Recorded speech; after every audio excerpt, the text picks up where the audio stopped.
guess I should have put everybody in the room. Good morning. Good morning. How are you? I'm good. Wait a minute, you low on my end. Maybe it was me. I think I turned you down. You still hear the feedback? Yeah, A lot? actually, before you did something, it was better. Uh, I turned you up. Is that better? Uh, yeah, it's better, but it's still there. But it's Okay. Let me turn you down. Okay. Let me turn me down. Maybe it's me. Okay. not. All right. All Oh, right. better. It's better. Yeah. Yay. Good morning. How are you? Good thing. Yes. How was your week? I'm back in the swing of things. And still acting brand new. How was your week? It was good. It was a week. Yeah, I'm glad we have a 3-day weekend. Sir, sir. It felt like the longest week ever. And I really don't know why. Just wow. Hopefully I'm next glad it week won't wasn't just feel me. long too. Huh? I'm glad it wasn't just me. Yeah, no, no. I've heard a lot of people say the same thing. Like, what is it? I think we also were teased with some gorgeous weather this Yeah. past week, and so people wanted to be out there and get out there, and then stuff was holding them back, and they couldn't. And so, I think all of the things happened this week. So yeah. Oh, well, I'm good. I'm glad to see you. I'm glad to see you. Like, Ah, all right. Well, let's get into this thing this morning. It's it's just funny. Let me just start there. The stuff I read into this week, I was just like, okay, all right. They coming for everybody, ain't they? But anyway, welcome. Welcome. This is episode 72. Do you know we had 72 episodes on this thing? I know. So, welcome to our Saturday morning tea where we discuss health information, news, education, certification tips, entrepreneurship, all the things that the AMA is about. No, I'm kidding. Strategies, what we gonna do in these streets of healthcare, all of the things, you name it, we will discuss it. And as you come in, don't forget to hit the like button or thumbs up. I am Clarice Warner, the girl with the pearls, the founder and senior education director of the Professional Reimbursement Network, LLC, where coding education is key.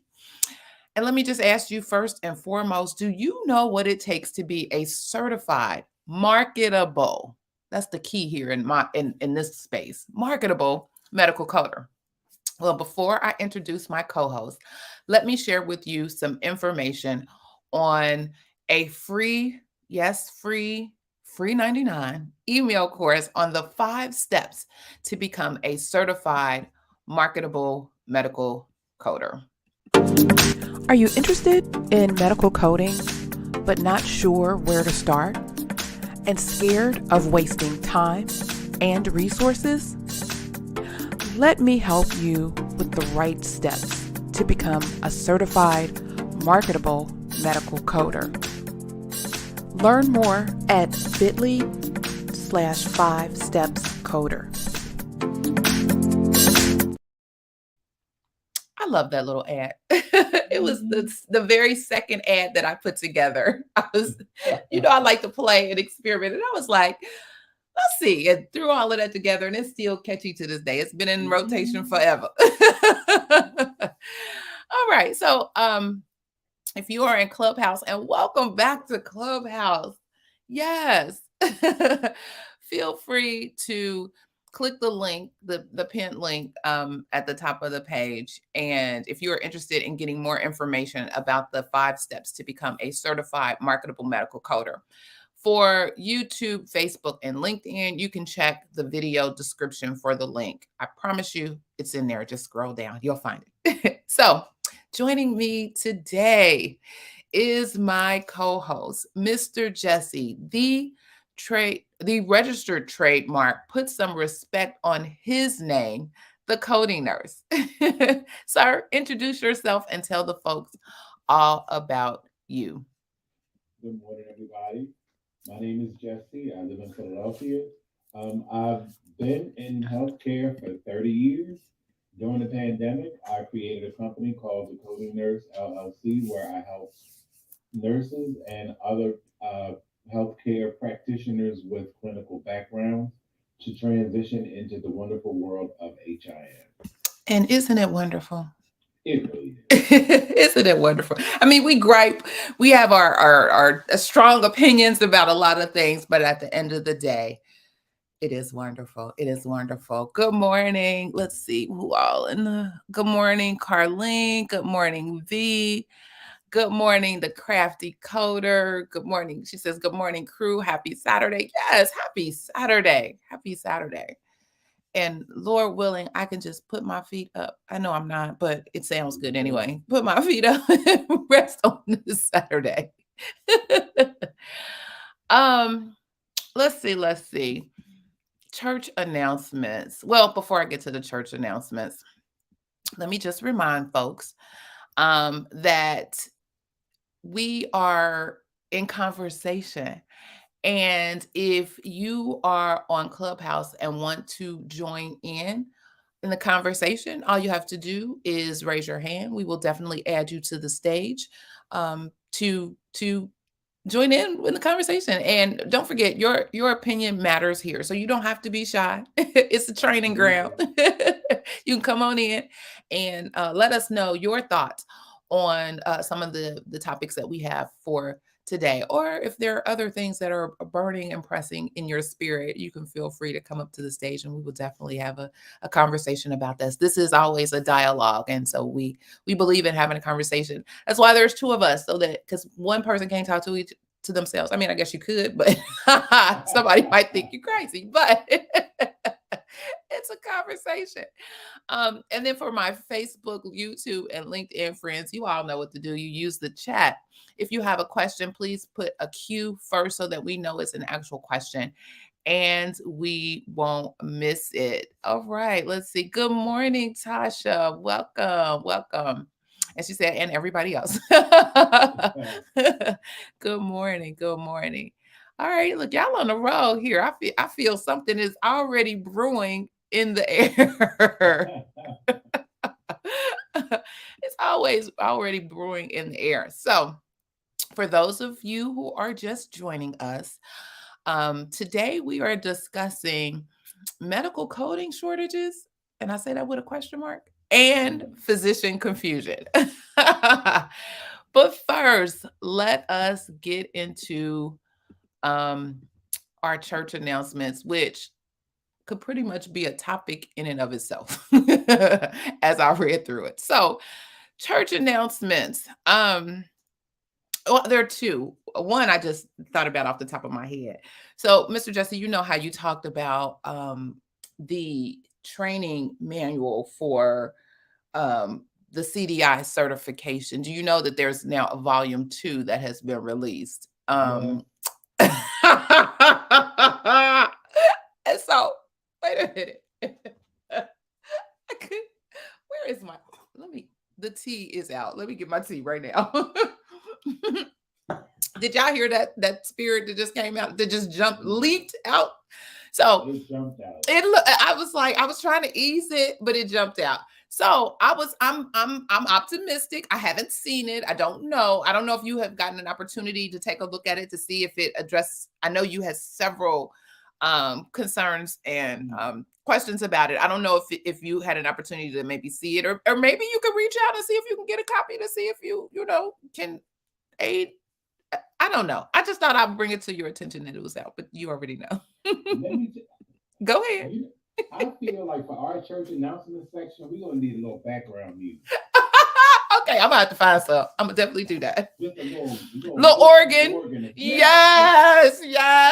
Look, we are kindred spirits. I promise you. Okay, I will be on the look for some organ music for the background. Okay. Church organ music for church announcements. Yes, I love it. Okay. So, Clarice, I promise you. So first of all, I want to ask you: do you know this woman? No, I don't know her personally. I've Okay. So, no, I know she does a lot of work with AHIMA. And I've seen her around, and she reached out to me before. Well, we had that conversation before she reached out. She was concerned about something that you had said before about with your job, you know. right. But no, I don't know her personally. I mean, it's all good in the neighborhood. Because I thought you knew her, I don't know her and personally. I did not know that she was. How can I put this? I didn't know that she was a diaspora until I saw her picture Okay. in the ad that in the post that you liked when she was talking about the second edition, because I was like, because had she not been a diasporan, I would have gone in completely. Oh, I didn't know you didn't know that. Mhm. Oh, I didn't know you didn't know that. Yeah, because I've seen her face. I want to say on LinkedIn. That's where I saw her, and that's where most of the interactions that I've had with her has been on LinkedIn. I want to say I may have also seen or had conversation through virtually, maybe in a HEMA space once or twice before, but that's it. Yeah, but as soon as I saw that, I thought about you, and I was like, you know Really? what? And again, I haven't seen the actual manual, so I don't know if some of your concerns or questions have been addressed. I hope so, because they were valid. I think, uh, especially Okay. if it doesn't provide you with the information that you need to be successful on the exam. What's the purpose of the manual? Thank you. If that's because I want to say the title or something about it gears you to believe that this is going to help you Yeah. prepare for that exam. And if it doesn't meet that objective, then if it's just kind of going over, generalization and general topics and not really giving you something that can help you, because why spend the money? You know what I'm saying? Why do that? I don't know. Prayerfully, it does all of the things. And maybe I can reach out to her and see if she want to come on and talk about her book. Maybe we could do that. That'd be fun. Sir. Or maybe, I mean, I don't know. I'm trying, you know me. I like to be optimistic. So I'm optimistic that this is something that Now, me personally, if I had to fancy a guess, I would say that there are some improvements because I know for a fact that somebody else had written to AHIMA about the quality of the book. really. So Okay. yeah, so I know that I'm not the only person who felt like that, Okay. and I don't know how many other people have done so. So I'm quite sure there might be some improvement. Now, is it? I mean, I'm really willing to invest in buy in getting a copy myself so I can see because I saw the first one. So and to that end, AHIMA apparently is revamping their exams anyway because their healthcare privacy and security exam changed last year, late Mm-hmm. last year. Mm-hmm. So, and this exam, the CDIP, is changing effective June 1st. So, I'm hoping that What changes are they making to that? they're they're they're updating the domains. Okay. So the exam is changing, and they have a on their website to their credit, they have a nice little crosswalk that compares the old domains to the new domains of what information was basically added or modified. Okay. But I Okay. just hope that the book has adjusted as well, and I'm quite sure there are some improvements because I'm sure they got a lot of feedback. Well, that's good. That was a gem right there. So people who are interested in taking that CDIP exam, make sure you go out to AHIMA's website to see what those domains are. That usually helps you determine, some of your study strategies, Yeah, and making sure that you hit all of those things that can be on that exam, and you got a comfort level of your knowledge as you go into that exam. So that was a good gym. That was some good tea right there. That was hot. And the good thing about a HEMA, and I've always told people this when in reference to any of their exams, you have to go to their website and read their domains and Yes. look at what is being asked Yes. because none of their study guides, none of them cover everything on the exam. Mm-hmm. So that's why you have to go and look at those domains and read what it covers, read what the key points are under each domain and make sure that you understand what is asking. Now the other exams are enough to get you by. You'll pass it if you use the study guide. My only issue with the CDIP is like the first edition was alone, it wasn't hitting it. Mm. But that crosswalk is a must. All right. You All have right. to. You have to. Well, that's what's up. That's what's up. I love it. All right. And then my second church announcement was related to the announcement that came out that we saw some background information. Like you said, we should always preface with the background. So Cigna was going to require submission of documentation to support the use of modifier 25 when it was built with E&M CPT codes 99212 through 99215 and a minor procedure. Well, they are delaying that implementation in requiring the submission of that documentation. And so that came out. And they were walking it through. My understanding was they were dripping that in various states, and they have decided to put a pause on that entire thing. I wonder if I can bring this up. Hold on, let me see. Because this was a gym, and I felt like this could have possibly became its own topic in and of itself. After I dug deeper into it, I said, well, wait a minute. Wait, before I go there. She says, I feel the same way about the CPC study guide. I adjust my curriculum rule. Oh, wait till we get to one of our topics today. We gonna have a discussion about that. Hold on. Hold on. Okay. Let's see. Share my screen. I know I don't have two monitors here. A window. I think we could do it this way. I hope we could do it this way. Let's see. Can you see it? Yeah, I can see it. Okay. So here's the information in their policy that talks about their delaying the implementation.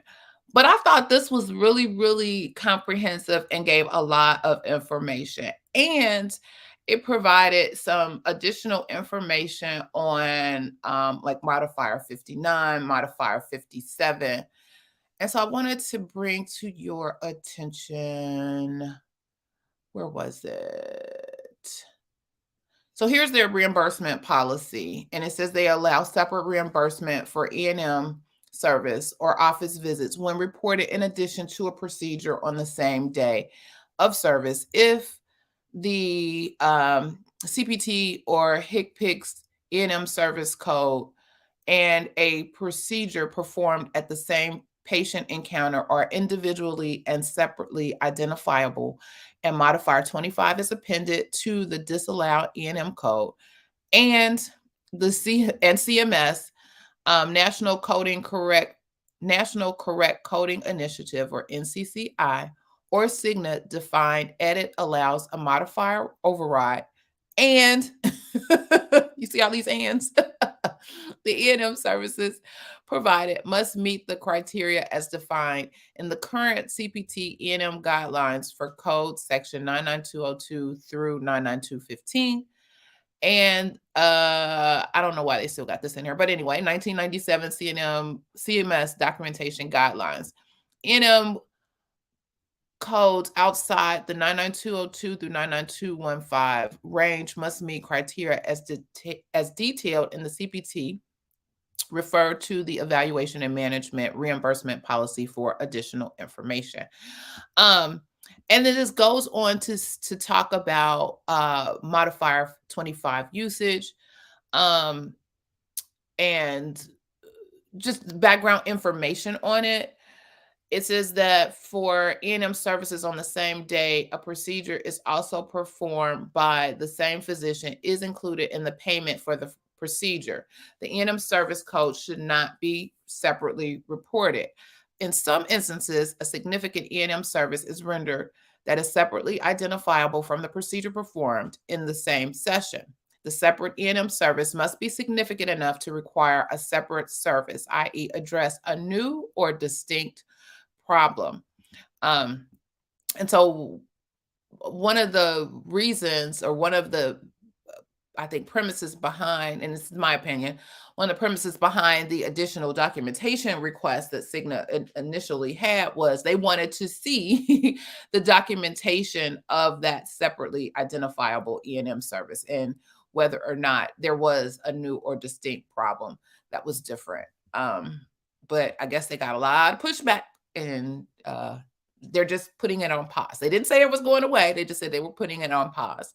Another thing I want to talk about, and Mr. Jesse, you brought this to our, you refreshed this information for most of us, hopefully all of us, and it wasn't brand new, about the minor procedure definition and the global days. So a minor procedure has global days of 0 and 10. And so this is when the disallowed code is an E&M CPT code with modifier 25 and a minor procedure. The documentation should demonstrate that E&M is significant and separately identifiable. Again, CMS defines a minor procedure with a global day of 0 and 10.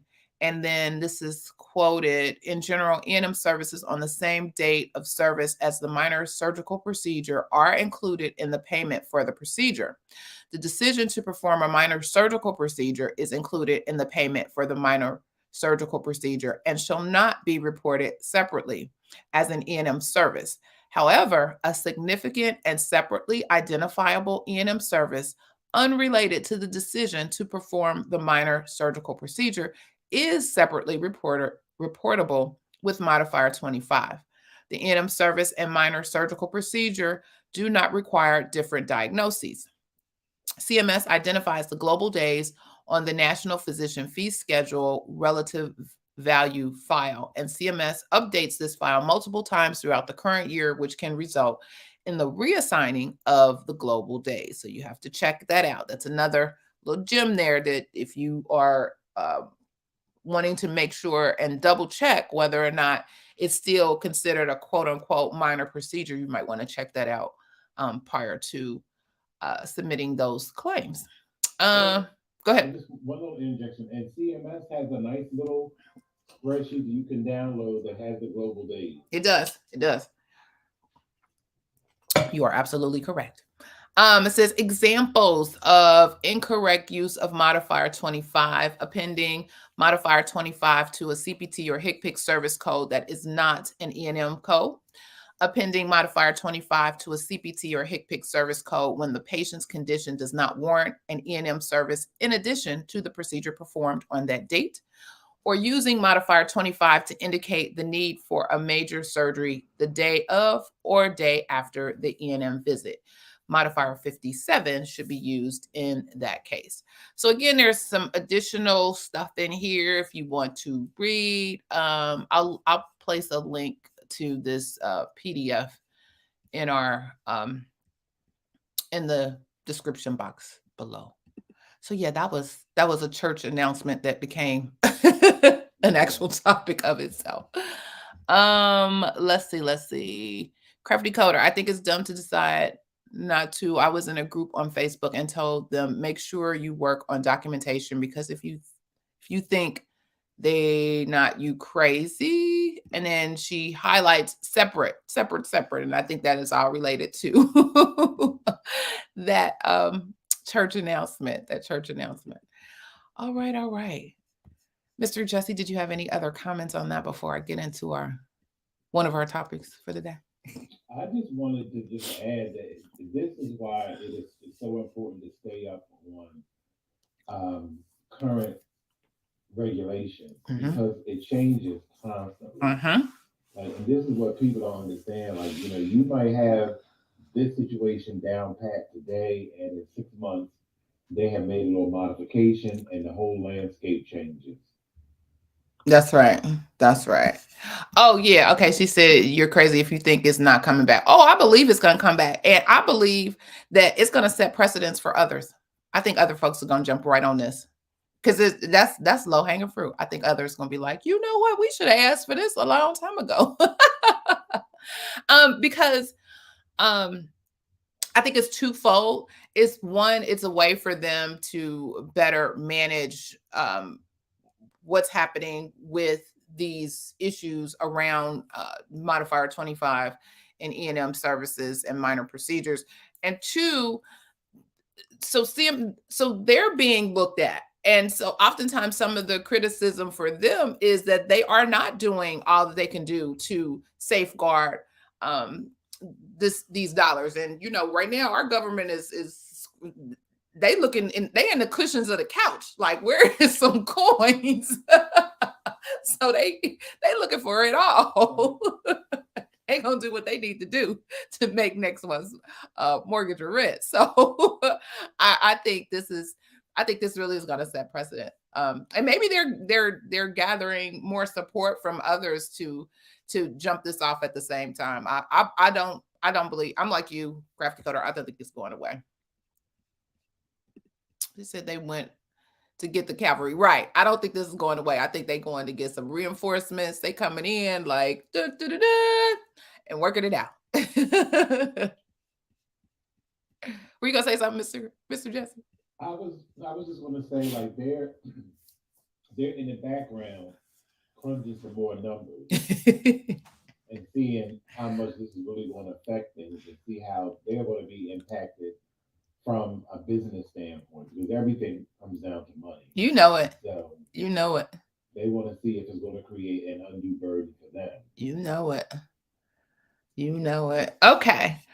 So, and I thought all of this was related. So the other thing was our topic was coding shortages. Hmm.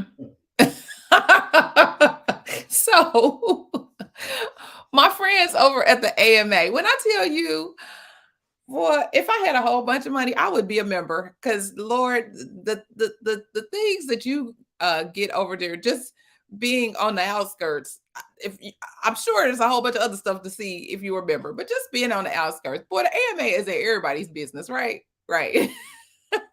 I thought the American Hospital Association was in it. They ain't got nothing on the AMA. Hats off, y'all keep me entertained and keep me on my toes and keep me looking for the regulations and guidelines related to some of the stuff that's happening over here.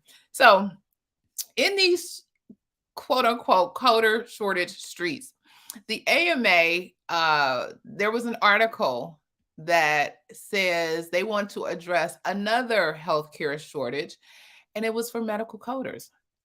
And I said, well, wait a minute. What? Do they know something we all don't know? Because I hear folks like, we can't get a job.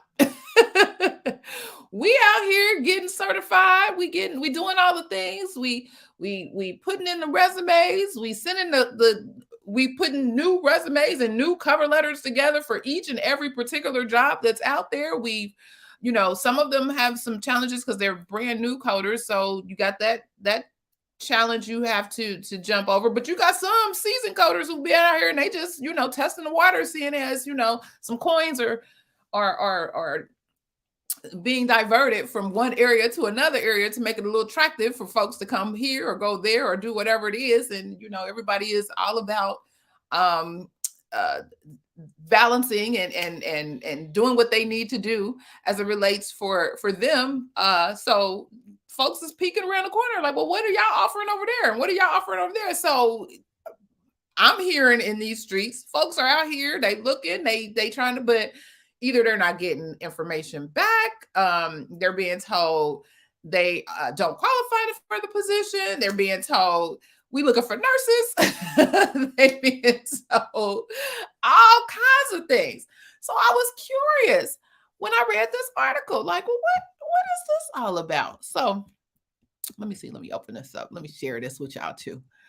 I said, well, what is happening? What is this all about? And what is the AMA doing? What how did they get involved? So this comes from Jennifer Lubell. Prayerfully, I'm saying her name correctly. And so she talks about that there is a 30% shortage in medical coders across the nation. And healthcare organizations need coders as they ramp up their own growth strategies. So she said it's not necessarily a significant turnover. Well, this is from Rhonda Hale, who is the vice president of finance for Baptist Health Medical Group. She said it's not necessarily a significant turnover issue as much as it is growth. So they need additional coders to support how much they have grown over the last few years. And so they have partnered with the AAPC, the American Academy of Professional Coders. And it says they're the world's largest training and credentialing organization for coders. I didn't fact check any of that. I'm just providing what I read. With the AAP's help, Baptist Health created its own, quote, university to certify coders from its own employee base and a few external candidates. It recently graduated 18 of the 20 that enrolled in the program, offering them a work from home opportunity to grow their career.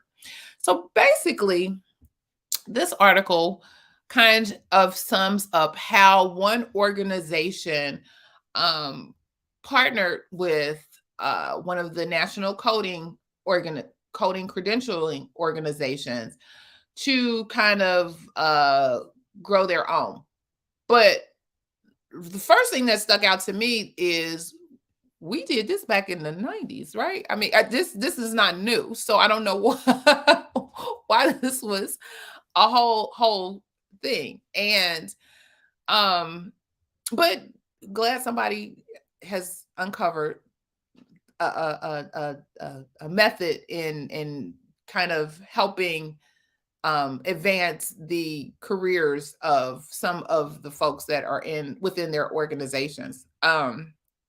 It says what makes their program unique is that accepted candidates would continue to receive a paycheck while studying and then sitting for the AAP Certified Professional Coder exam. So I can speak for myself. What we did, again, way back in the day, when I worked at an organization, I worked at an academic medical center, and we had various departments. So we had cardiology, we had orthopedics, we had OB, we had all these different departments because it was a huge medical group. And we did the exact same thing to the point that she said, let me see if they need an instructor. Ma'am, wait a minute. To the point that we advertised to each of, so I worked in the administrative arm of the organization, and I worked in compliance, and we offered a program to assist with getting coders certified. This was a time when most folks had come up through the ranks and became coders. They weren't necessarily certified. Certification wasn't the jam at the time. It wasn't the big deal that people were looking to do, because they felt like, oh, well, I learned this on the job. So it was mostly on the job training at that point. And so we were saying, yes, you may have learned it on the job, but certification was the way to go. And so the organization, and they also partnered with AAPC. And like I said, I'm dating myself. This was way back in the day when you had a gazillion questions and hours of time to pass the exam, you also had, this is before they had a cumulative score. You had to have a score, a passing score in each of the various sections. So everything was broken down in 3 sections, and so you had multiple sections in each of the 3 sections, and you had to. It was a whole convoluted thing way back in the day, but we marketed to the different business units saying, hey, you have a specialty. You may want to make sure that you have some folks who are certified. Is there an interest? Folks was coming out the woodwork. We were actually, so they were getting paid to learn because they would come down to the administrative offices, and we would actually we would have class. We would hold class right then and there at the administrative office for them to prepare them for certification. And they one of the things I think they initially failed to do was to put some contract language in that once you get your certification, you can't now just take your certification and run. The company that invested in you, you're gonna take your certification to work. So I think some of them initial classes, folks was like, I'm out. And they got a little smarter and changed some things with HR to make sure that folks did at least put, it was a stick and stay. You had to have so many years of service after getting your certification. Otherwise, you had to pay for it out of pocket. But yeah, so this wasn't anything new. So I was really tickled when I saw when I saw this for from the AMA regarding this. Like, oh, okay, this is what we doing. All right, Mr. Jesse, you want to weigh in? I do. I know you do. I said, let me just take a break so you can go ahead and get in there. Yeah, get in there. The first thing that came to my mind is scope creep. Now they want to be they got their panties in a bunch over nurse practitioners overstepping. The amount of horrible documentation I read every day from doctors, and you trying to get involved and teaching somebody how to code? That's nerve. Charity begins at home, then spreads abroad. Get your house in order. All right now. I said, wow. And the main reason, in my opinion, that there is a quote unquote shortage, if anything, is because we have it's a convergence of things. We have, we know that the baby boomers were the largest segment. Mm-hmm. And as they begin to get old and their arteries start to harden and they come out the workplace, they're leaving these gaps. But what happened is... Did you say... Wait. Yes, I did. Okay, go ahead. And while they were sitting up there in these positions, they created a backlog. They started gatekeeping, and they started determining who was going to come in, how they were going to progress, how they were going to move around. So what they have done is they caused the shortage. Now they get ready to walk away, and then there are other people who have to come up with these innovative ways to kind of fill in the gaps. And the gaps should be on the job training because it should not. I know people who have been certified for 6 months. It takes them 6 months to a year to get their first coding job after certification. That's ridiculous. That's just like a nurse. Once you pass your state boards, waiting 6 months to a year for a nursing job. Once you get your license, they will crawl through your window to get you to work for them. That's right. And these HIM places should be the same way. It should not be this hard for a certified coder to get a job. That's right. These exams are not easy. And how dare them tell somebody, well, you got certified, but we still need experience. How are they supposed to get experience? Exactly. And it's not like, and even now, as a result of all this gatekeeping, the money is going down. It's not like you're paying them people $30 an hour out the gate anymore. That's right. So what is the problem? I agree with you wholeheartedly. Yeah. So I was like, the AMA boy, they in everything, ain't they? That's like they had everything. So yeah, the rest of the article kind of talks about um oh, they even threw a little thing into there. The AMA and RHIA have co-developed education, delivering a total of 60 courses associated with 13 packages focused on various CPT specialty and topic education. Yeah, so it's everybody is in the mix. But yeah, so really, is it an actual coder shortage? I think there should be some more research done on this, and like we've mentioned and talked about this before, I think there's an opportunity for folks to really get a better understanding and picture. And I know this is specific to medical coders, but even just health information professionals as a whole, there needs to be a better um, understanding and advocacy for the skills that we possess, present, and have that can be beneficial to all of these organizations, and don't don't necessarily gatekeep and or pigeonhole us into certain roles. That'd be my 2 cents on that. Oh yeah, so I'm like, well, my friends over at the AMA does it again. Yeah, girl, wait a minute. When he said the heart arteries, I almost choked over here. Because that was funny. All right, all right. I don't know if we have any comments or questions over here in the on. Which I'm trying to get. Okay, I'm trying to get Carlene to come to the stage. Okay, so I don't know. I'm on Android. Not sure if that matters.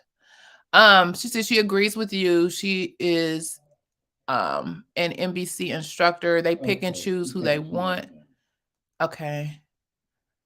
There is no shortage. I know at least 10 students who passed the CPC certification looking for a coding job in Louisiana and Texas. I don't understand. Right. As soon as I saw that, I was like, but is there, like, again, I hear a lot of people, and what's the barrier? I don't understand. And I mean, we've talked about this before, but these are brand new people coming out. But then I guess we have to take into account um well, no, I'm not going to even say that, because if they've passed their certification exam, that evens the playing field. That's a mute point. That's a mute point. So, because I was going into the what they, but no, if you got your certification, we don't even have to have that conversation about what you got, what type of instruction you got to get there. If you've passed, you got the paper, you ready to go. So, what's the issue? Can I tell? I have 4 occupational licenses. 2 of them allowed me to have a temporary license while I was waiting to take my exam. If you have your paper in an industry that requires certification or licensure, that's the point of entry. Exactly. Everybody, Exactly. once you if your paperwork is right, come on. Exactly. So I don't know why if that's the issue. But Carlene's up on the stage, so Oh, welcome, hi, Carlene. Carlene. Welcome. Hello, hello. I'm sorry, y'all. I'm feeling under the weather, so kind of a little scratchy. But I absolutely agree with you guys. And I don't know what it is. Just what Jesse just said. If you have this certification, what is it that stops you? And some of my students already have medical background, so even with the CPC-A and the AB behind them, there is still like you have the experience. So Mhm. what's going on? And again, like I said, between Texas and Louisiana, I'm talking both states. We having that issue, and there is no shortage. Like I said, I'm working 2 jobs. Probably could work 3 if I want to. I have friends who are working 3. So where is the shortage at? Especially in the HGC coded world, there is no shortage. People are there looking for people, so why not hire the aides and get the A off and train them the way you want, because again, in coding, you training us how you want everywhere Humana sitting, and everybody has their different ways of coding. So take them in, teach them, show them what you want, and let them go about their business. Now there will be no shortage. I just wanted to add that. I appreciate that. You are absolutely right.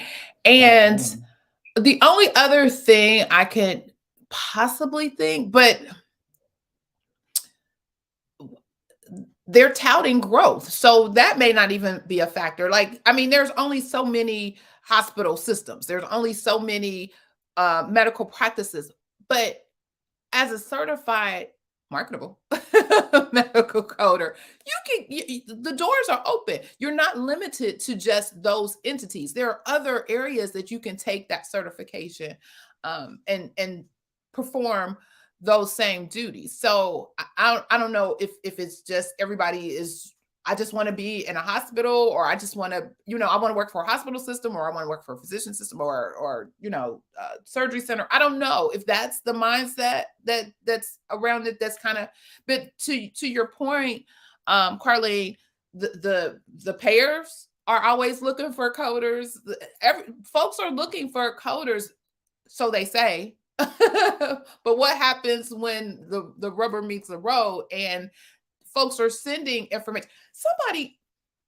Somebody recently in one of our sessions, somebody was telling us that their organization, it started with an S. Is it somebody? I can't think of the name. I'm sorry. But they were telling us that their organization was hired. They was hiring for remote, and they were taking people out of newly certified CPCAs that didn't have the 2 year. And I saw something else about that organization recently where they were saying that they weren't getting the numbers, or people weren't applying for them. And so I'm like, is it an issue with the organization?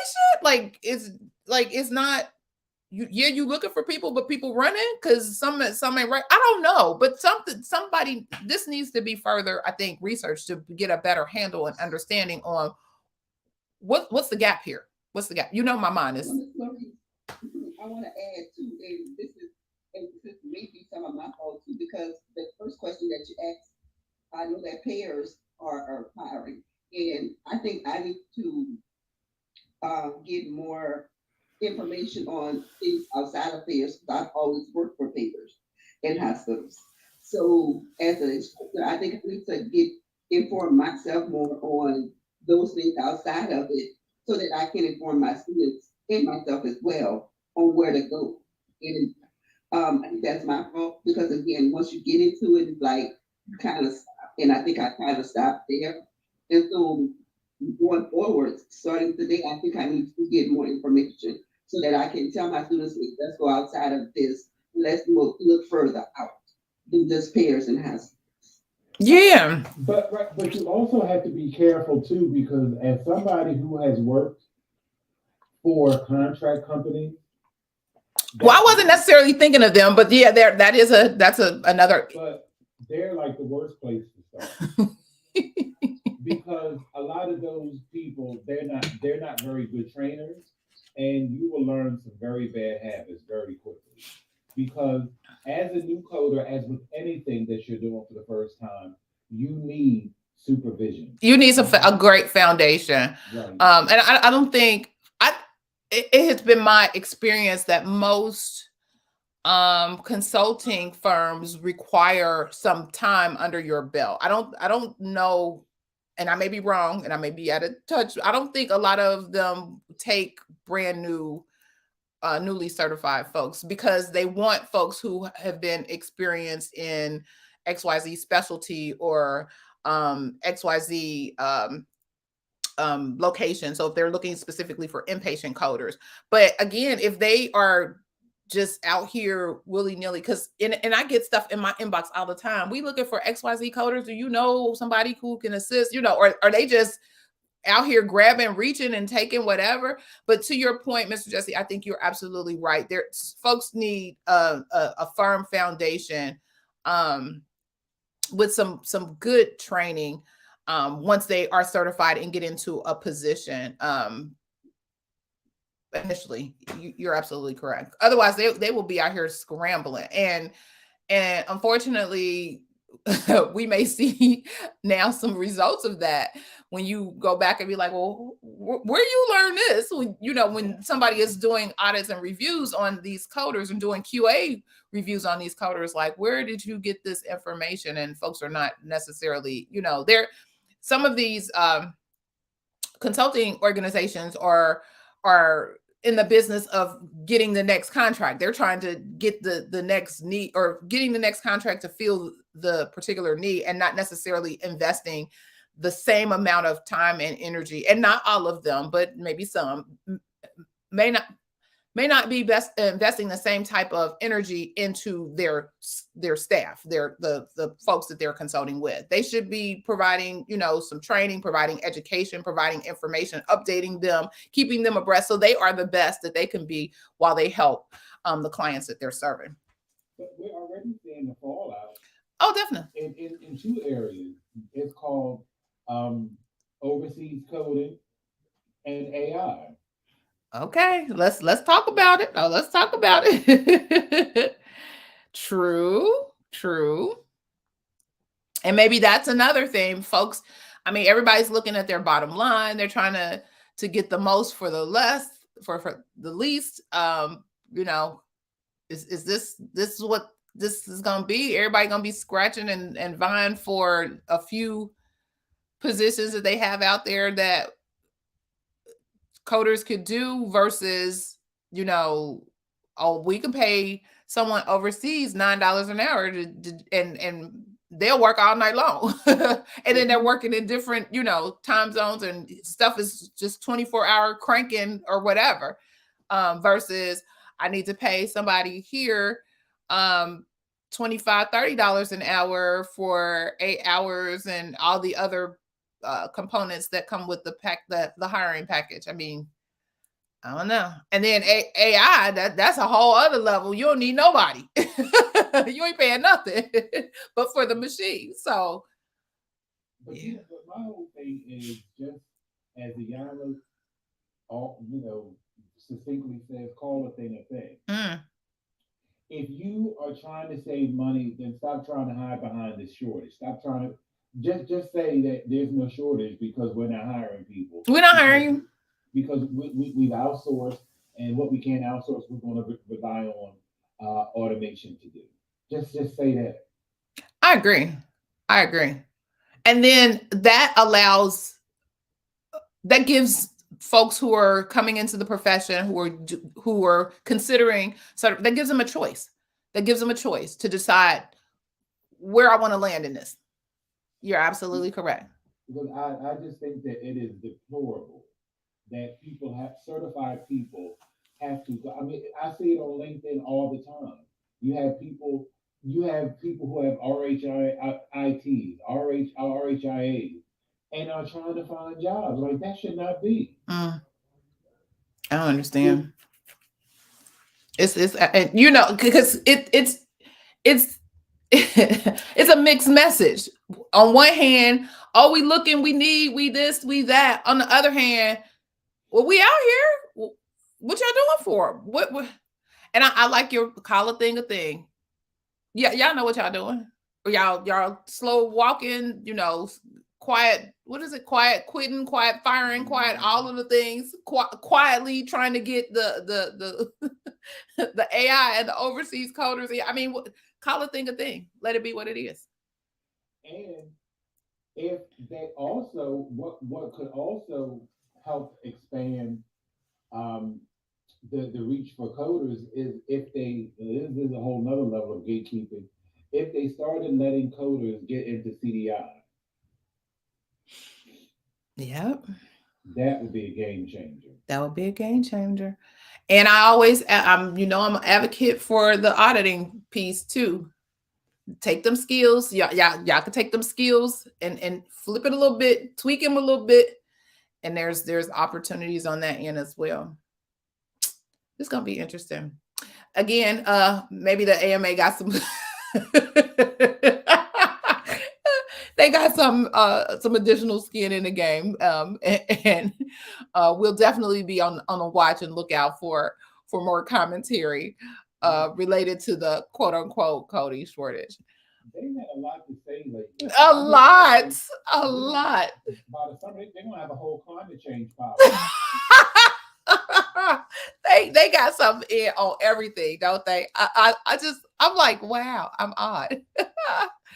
All right, the last, we way up on time. The last thing I want to talk about, this is related. I saw a LinkedIn post recently that I was like, what?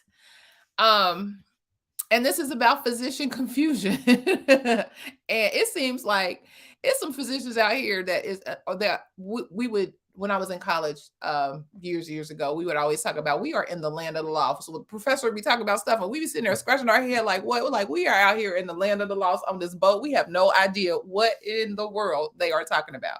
And so it seems that we may have some physicians who are out there as well. And I'm curious, like, why are y'all out here in the land of the laws? Supposedly information went out, but let's take a look. So this comes from Dr. Ronald Hurst, who I listen to on a fairly regular basis on Monitor Mondays. And they also have different articles. He does articles, and he is I love Dr. Hurst. He always has a perspective. And so he said last week he read in a progress note from a hospitalist, quote, more than 50% of time spent on counseling and coordination of care, end quote. Yes, a note from May 2023, over 4 months after the hospital visit, E&M coding rules changed. No, not a doctor working in a small hospital without the resources to keep the physicians up to date on regulatory changes. And yes, the HMP did have, quote, 10 systems, a 10 system review of systems negative, except as an HBI, and a notation the patient was normocephalic. On January 1st, the rules changed to allow a highway to note completion, yet so many doctors are still taking the side streets. Why? And there's a lot. I even weighed in. There's a lot of folks that have been weighing in on this conversation. And my thing is, and I said this before, I do not understand when the E&M rules changed for outpatient, for office and other outpatient services a few years back. There was a whole education push. There was the AMA was all up in the mix, trying to make sure that the providers were well informed, well versed. I even had a few contracts where I provided education to physicians that work in the outpatient or professional space, making sure that they understand what these changes look like. It was a whole thing. When the stuff came down on inpatient, it was a whisper. I could barely hear, and I didn't understand. Like, why are they not telling them? Did they assume that because they did all the education for the outpatient side, that it was going to trickle and morph itself into the inpatient side? Because some folks are strictly hospitalists. They only work in inpatient. They don't do anything on the outpatient. So that stuff didn't mean anything to them. They didn't pay attention. And why? That's extra added stress that I don't need because I don't work in that setting. But you would think that they would have that same energy and put forth that same information to these inpatients, especially given the dollar amount associated with these cases. And I when I read this, I was floored. Like, they for real holding on to the old way of, no, this doctor has no idea of what's happening. Some of the comments suggested, they're still using templates.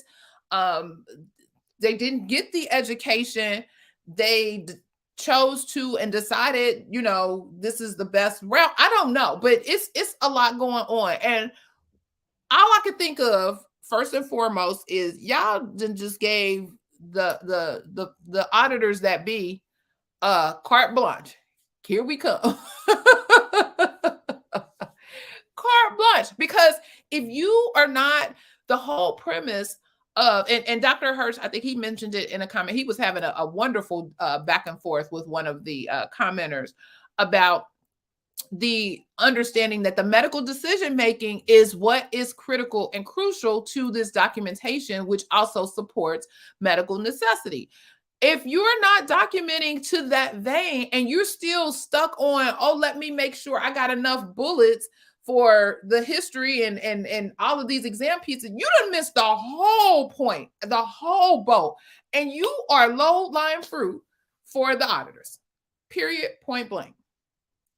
You're right, Dr. Lisa. Good morning. Good morning. Good morning, Dr. Lisa. Good morning. And she also mentions a big mistake not to educate on an ongoing basis. You are absolutely correct. That's it right there. Hey, Vicky. Yes, we are spilling. We're trying to spill it today. That is absolutely correct. Go ahead, Mr. Jesse. I'm sorry. I mean, it's all about education. I mean, Dr. Lisa laid it out. I mean, you have to educate. And I've just seen that there is, especially on the now, but what I found now, especially because of remote work, you don't have that face to face with, especially with inpatient providers anymore, because you're not in the hospital. Okay. You're not on the unit. You're not running into them and having side conversation. So it's a lot harder even when you're doing outpatients. It's a much more intimate setting. Mhm. You know, it's a whole lot easier to get a hold of the doctor and have informal conversation. Like some of them will even share their cell phone number. Mhm. You know, you can there's less of an opportunity unless the hospital provides an ongoing education for physicians. It's kind of hard for them to stay aware of changes and even know that they need to change, because I know I just think that physicians need to be educated, just like Dr. Lisa said, constantly. Just like we have to be constantly educated. Mhm. We're always going to webinars, and we're Mhm. always doing CEUs that, you know, like there's going to be a whole lot of CEUs about all these E&M changes. Mhm. You know, so you have to stay abreast. And if nobody's teaching them, how can you can't hold people accountable for things you don't teach them? And maybe that's something that the AMA, as you mentioned before, they need to keep clean their own house.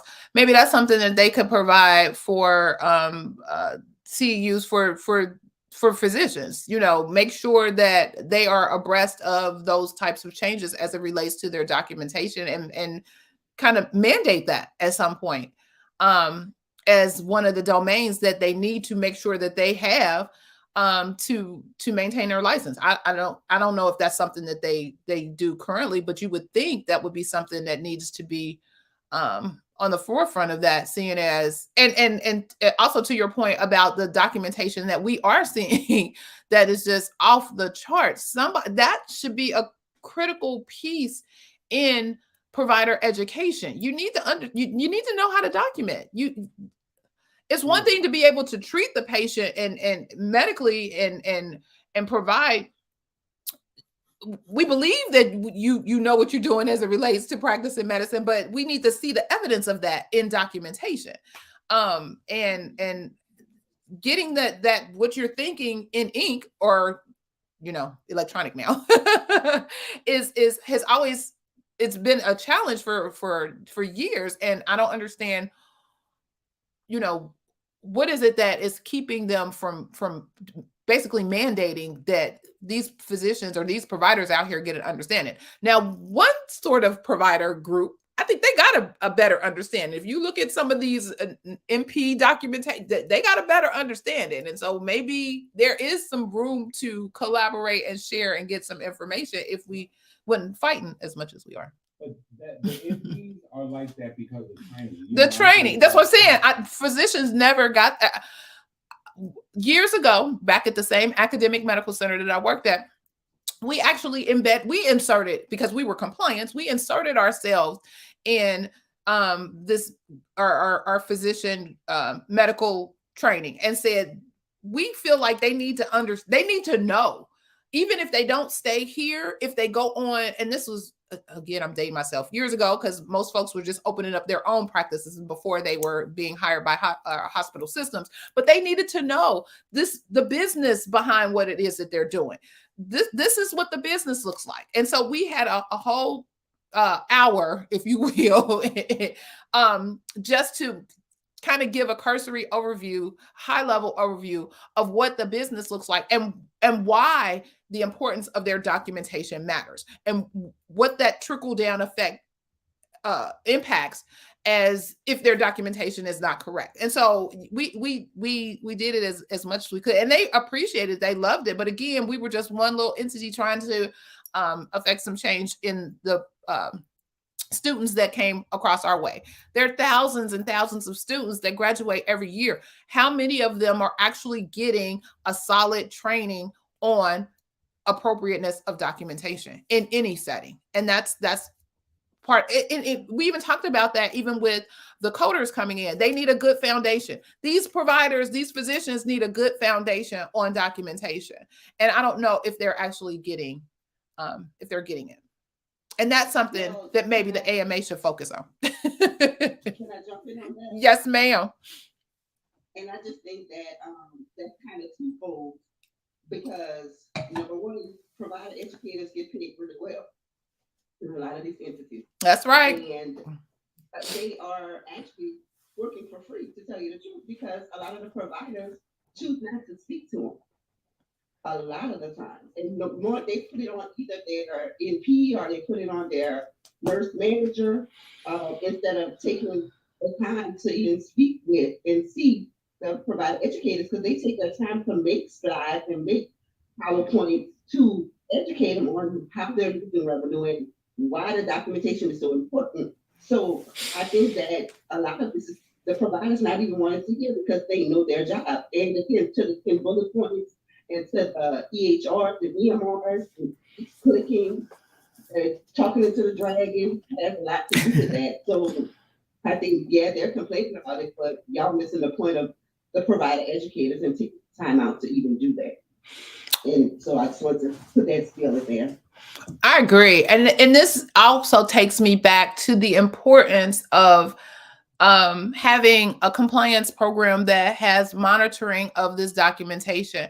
There should be in most organizations some sort of mechanism that is put in place that allows auditors to take a look at these providers and their documentation. And it's done not as a punitive exercise, but it's done to help them. So somebody is looking at what their documentation looks like, comparing that information, getting that data, and then providing a conversation with that provider on their specific. So it's not even generalized to what we're seeing, across this particular specialty. Is focused and targeted on that particular provider. This is your documentation, and let me show you the gaps. Or you're doing a great job. We may need you to help champion and train other providers or other physicians on the appropriateness of your documentation, because your documentation is spot on. I applaud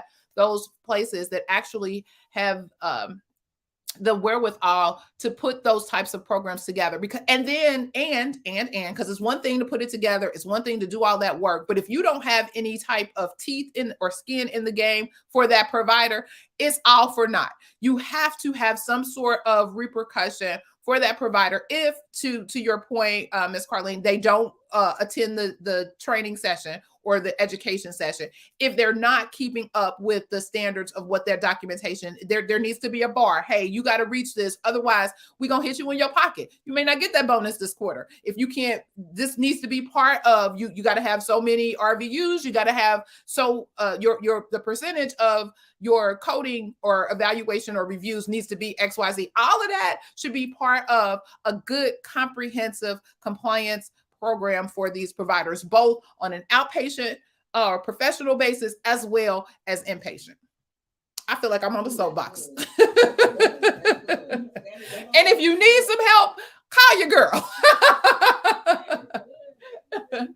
And just want to throw in you know what's in my head? I'm thinking, okay, because I'm studying for the CDEO right now, Mhm. and it talks about a lot of that, and talk about in-house compliance people. You know, it might be somebody who has CDO or just a CPC person who knows their business. That's right. And just have somebody do that monthly, quarterly, however you want to do it. So go ahead and preach to the choir. That's right. And these compliance programs, I mean, there's a role. Part of I'm a certified healthcare compliance professional, and part of the seven elements, almost eight elements of compliance is the regular auditing and monitoring. Yes, there needs to be a subset. And if you don't have the wherewithal in your compliance department, you got HIM, you got the department that can help you. Let them help you put this together. Ideally, it should be separate. Ideally, you should have somebody with autonomy to be able to go in, look at, provide those reviews, and provide that education. But if you don't, if you're in a very small facility or you don't have the necessary resources, somebody, and you got it in HIM, can take a look at those documents and be able to provide some sort of review. Baby step it, walk it slowly until you can get what you need. But ultimately, it benefits all. It benefits the organization. It benefits the provider. It benefits all. It's, to me, it's a win-win. Go ahead, Mr. Jesse. What is missing, period? And we because this whole conversation is really dancing around one simple theme: accountability. Accountability. And truth be told, most of these compliance programs are toothless tigers.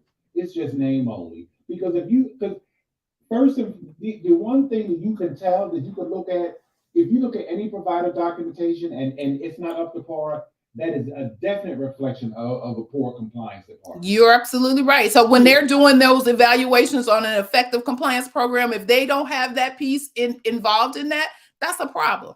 That's a problem. Because I'm telling you what I see every day.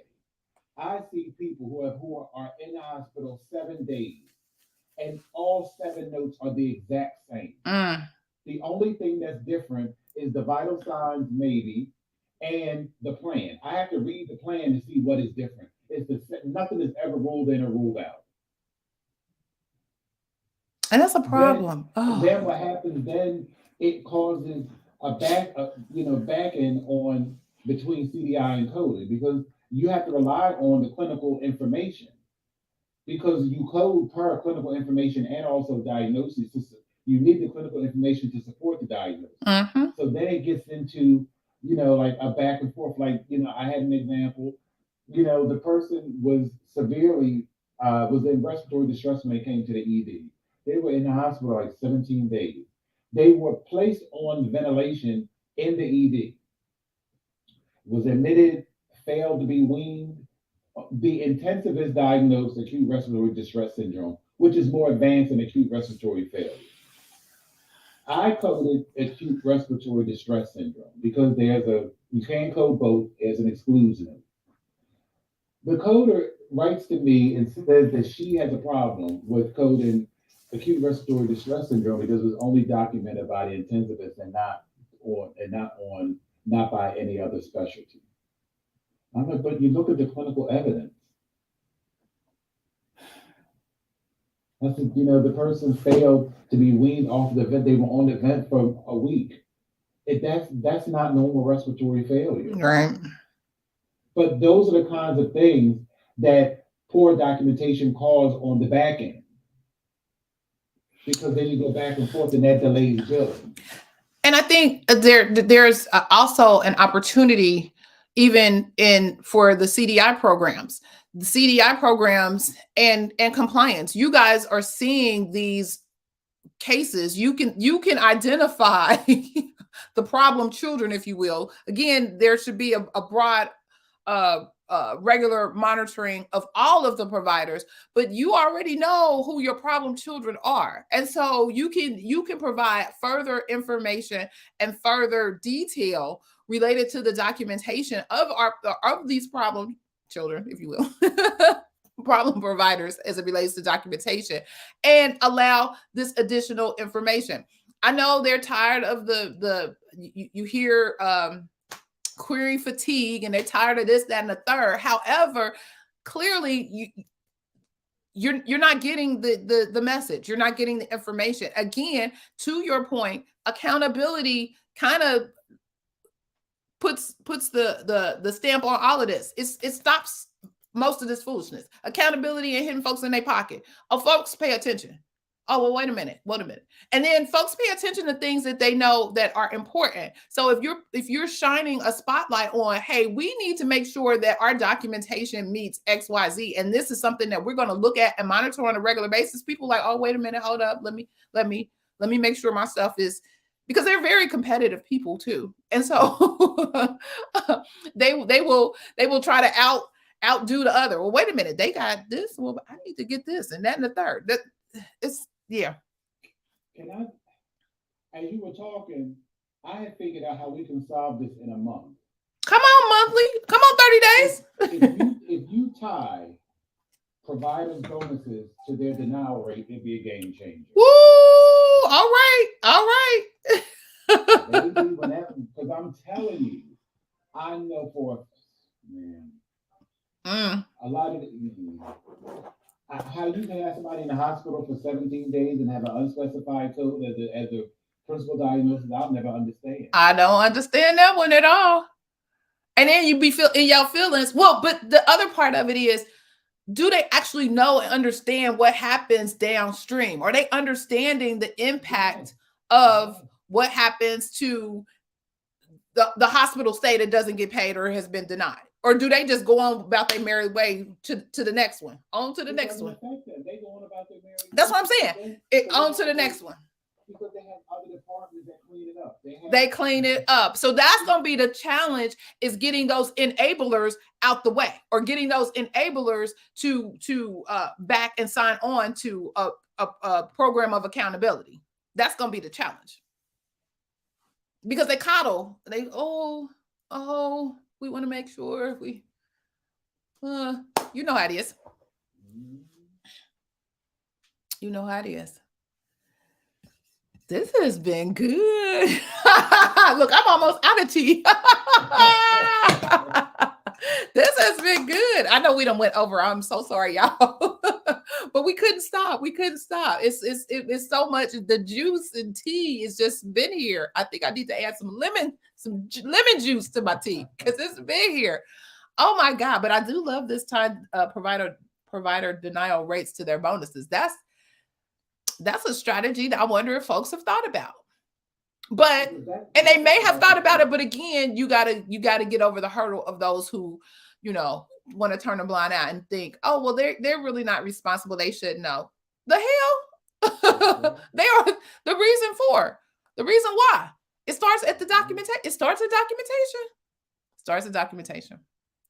And why not help better the documentation of the provider? Everybody wins. The patient wins if they have better documentation. The organization wins, and the provider wins. Everybody wins. It's a win. Because they don't want to. They feel like somebody's trying to tell them how to do their job. And what I've told every provider I've ever had to have a conversation with is, I'm not trying to tell you how to do your job. I'm trying to tell you how you can get paid for doing your job. I'm trying to tell you how to keep the money you got paid to do your job. Because it's one thing to get the money. It's something totally different to be able to keep it. Because if you keep on with these bad habits, bad things can happen to you. Just describe what you do. That's more accurately. Just describe what you do. That's where nurse practitioners come in, because they teach you in nursing school from day one. When you write your first little practice, nursing note, if it's not documented, it wasn't done. Period. That's your mantra through your entire nursing career. So that's why nurses document meticulously. If you didn't document that you called the doctor, you didn't call the doctor. If you didn't document that you checked Mrs. So-and-so's labs, you didn't check the labs. So that's why the documentation is so much better on the nurse practitioner's front, because they drill it on you, and they always they prepare you for court for day one. Right? Like it's going to be, like you're going to be on trial. And one of the things that we were always taught, like, check them nursing notes. If you can, go to the nursing notes. You'll find some wonderful gems. Just look through the nurse's notes, especially on them inpatient stays, inpatient information. I've seen cases where nurses' notes have saved a hospital from a hack. And like a PSI, you don't want too many of them either. But it's interesting how it all plays out. It is. Well, this was good. I'm excited. Wow. I feel like we offered some solutions. We had a strategy. This was great. You know, I'm all about being the resource. So this did what I needed it to do for today. Like I tell you all the time, Clarice, this is why I appreciate and I'm glad you created this space because we're the only people, and I'm going to say that. Say it. Put it out there. We're the only people on the internet that are having these kinds of conversations. Yes. At the coding level. Because yes. Everybody else wants to make it, they want to talk about, how to study for your CPC. It's all cute and flowery. No. It's way more, it's deeper than that. It's deeper than that. Because even once you get to the point where you have your CPC, then what? Or you have your coding service, your CCS or CCS-P, then what? Then what? There's more to it. And you got to be in the know and be receptive to understanding. One, you done signed up for something that's going to be lifelong learning with multiple changes. And then, as we've always talked about, knowing the why behind the machine. You got to know the why behind the machine. You got to know. That helps you determine how you need to move. Always. This ain't checkers. This is chess. Oh, this was great. This was great. All right. All right. So, well, we are way over time, but I think this was good. I think it was good information. Thank you all again for joining the Saturday morning tea. Was the tea spilled today? Yes, I believe so. All kinds of tea, hot tea, lemon tea, you name it. If this information was valuable for you, help us share this message and our platform with others by sharing the video and subscribing to the channel. And don't forget, as you are signing out and leaving us today, don't forget to hit the thumbs up or like button. You can also check out the Coding Nurse channel on YouTube, as well as our channel, the Professional Reimbursement Network. Over there at the Coding Network or the Coding Nurse, they got all kinds of gems over there as well. So definitely hit the like button. That engagement, having others see it, this allows that engagement that you have with us, providing comments or liking, this allows us to get to and reach other people that may need this information that we just don't know yet. And we want to get to know them. So help us push this message to the masses. Maybe somebody who is watching can be one of those change agents to help get a better understanding on some of the things that we talked about today and some of the strategies that Mr. Jesse dropped. So yes, help us, help them. And I got a personal goal. I'm trying to get 10,000 subscribers. So please subscribe to the channel and share with your friends. Say, I know this lady over here. She's talking. You may not even be interested in what she's talking about, but just subscribe to her channel. She'll give you a laugh at least once a day, once in a while. Also, last but not least, to my Clubhouse folks, even though things are changing over here in Clubhouse, just join our house. Come on into our house and you'll get notifications of when we come on live, which is on Saturday mornings at 9 a.m. Eastern Standard Time. Again, this has been great today. Great today. We're probably going to have a little meeting after the meeting. We will be putting together some opportunities to get folks who want to be part of the meeting after meeting soon. So be on the lookout for that as well. Again, thank you all for joining. And remember, be safe, be kind, and don't wish for it. Work for it. Until next time, have a safe holiday, and we'll talk to you soon. Bye-bye. Bye-bye, everybody.